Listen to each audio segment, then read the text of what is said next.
Okay, so for Unit 10, we're going to be working with perimeter, area, and surface area. All of this we should have at least started in 6th grade, right? 4th grade?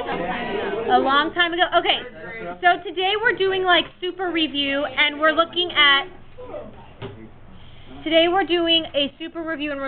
perimeter, area of rectangles, and area of parallelograms.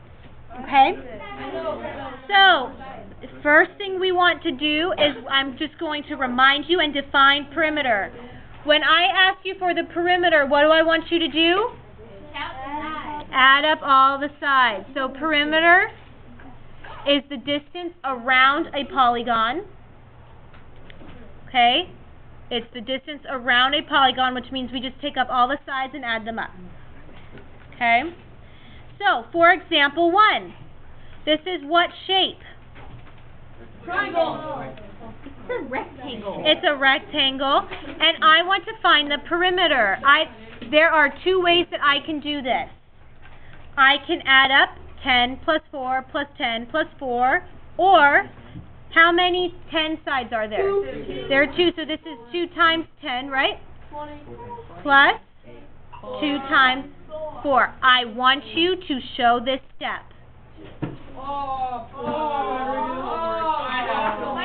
What? 20 plus 8. So that means my perimeter is? 28 what? Feet. Everything is given to me in feet, so in my answer, I need to write the units of measure. You must write the units here. Okay? Must put feet. Otherwise, if you just put 28, I don't know if you're talking about feet, inches, centimeters, gallons, I don't know. Yeah, if you don't put it, it's wrong. Gotta put it. Always do it. Easy? Okay, example 2. What shape is this? Polygon. Good. It's a polygon. How many sides does it have? Everything is a polygon. It has 6, so it's a what? Hexagon. This is a hexagon.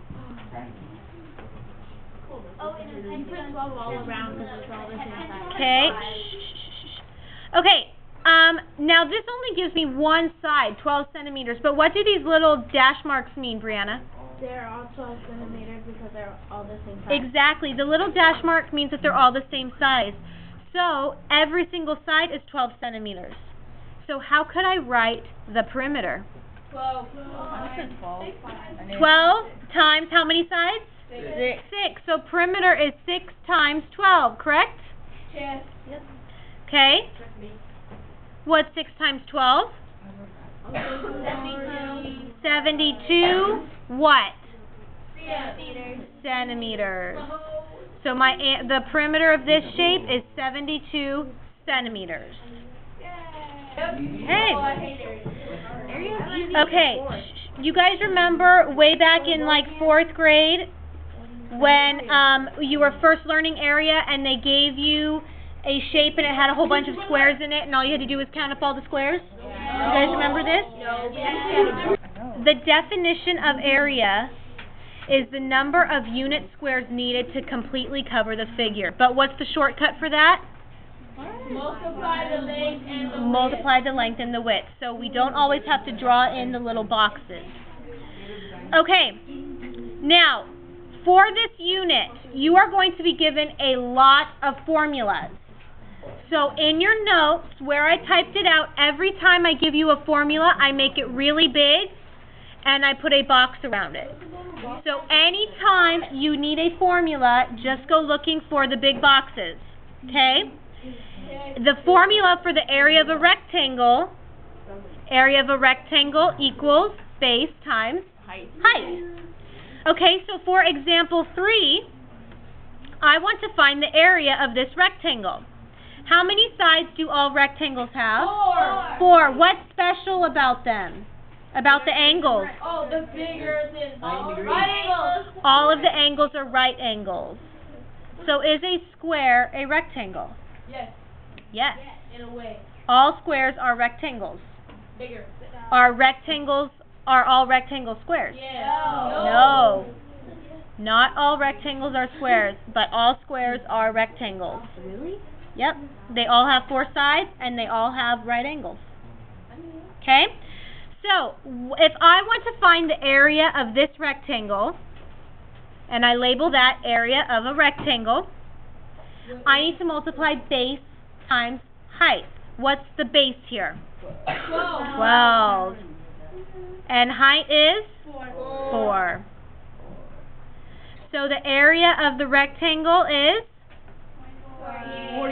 48 what? Meters. Now, let's think about this. Good.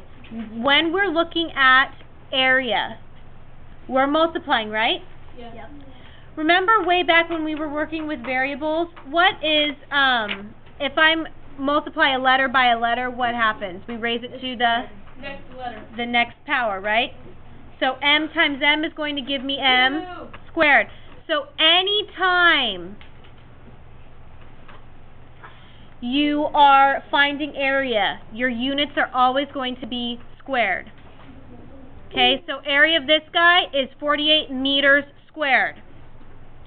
If you're finding area with centimeters, it would be 10 centimeters squared. Okay, area always has an exponent of 2. Does anybody remember what volume has an exponent of? 3. Because we're multiplying 3 things in volume. In area, we're multiplying 2 things. Make sense? Okay, this should still be reviewed. So let's go to the next page.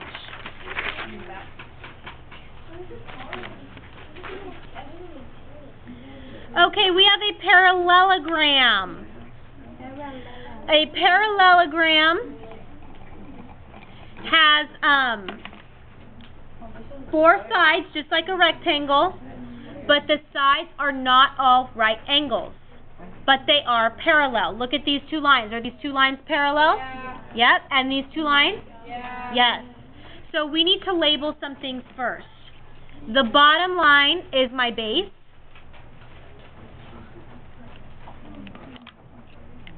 And the slanted parts are my sides. So I just put S for side. Okay? Or how about I'll write it? So bottom line is base. I'll tell you. Bottom is the base. Okay. So I need to know what the height of this thing is, which means I go from the tallest point and draw a straight line to make a right angle down to the base. This is your height. So the height goes from the tallest point and makes a right angle with the base. So it's how high does that parallelogram go? This is your height. Well, I'll give you the formula. Okay. Now, what does a parallelogram look like? It kind of looks like a rectangle just slanted, right? Yeah. So the formula for area of a parallelogram is also base times height. When we're looking for area, we don't care about the sides. We only care about base and height, but the formula is the same. Okay? So let's do example 4 together. For example 4, I actually want us to find the perimeter and the area. So let's do perimeter first. Okay, if I am looking for the perimeter, what do I need to do?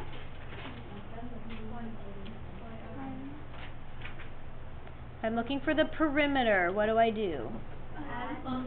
Add up all the sides, right? My sides are 3, 12, 3, 12. So could I do this? 2 times 3 plus 2 times 12? Okay. So perimeter is going to be 2 times 3 gives me 6 plus 24. So perimeter is 30 what? 30 inches. So for perimeter, we do care about the sides. Yeah. Okay, what about area? Area of the parallelogram, so make sure you draw the little parallelogram, because formulas are different for different shapes. area of a parallelogram is base times height. What's my base? 3. 3. So 3 times, what's my height? 6.3. The height is 6.3, this big tall thing right here. So 3 times 6.3 is going to give me the area. Let's do that work off to the side. 6.3 times 3. 3 times 3 gives me 9. 18. 3 times 6 is 18. Carry the decimal over. So area of the parallelogram is equal to 18.9 what? Inches squared. Good job. The 12 is just a side. It doesn't matter when we're looking for area. For area, we only care about base and height. Example 5, you are going to be given points. You're going to need to find the shape and then find the area of that shape. So let's plot these points really quickly. 3, -2, that's 1, 2, 3, down 1, 2 spaces. 3, -2, we're plotting a point. The second point is 6, -2, so 1, 2, 3, 4, 5, 6, down 1, 2, so right there.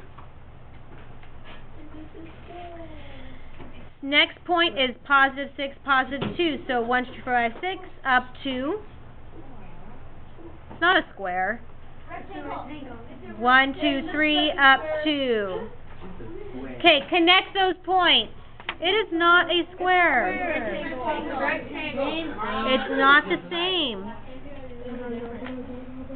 Okay, so I want to find the area of this. There are 2 ways you can do this.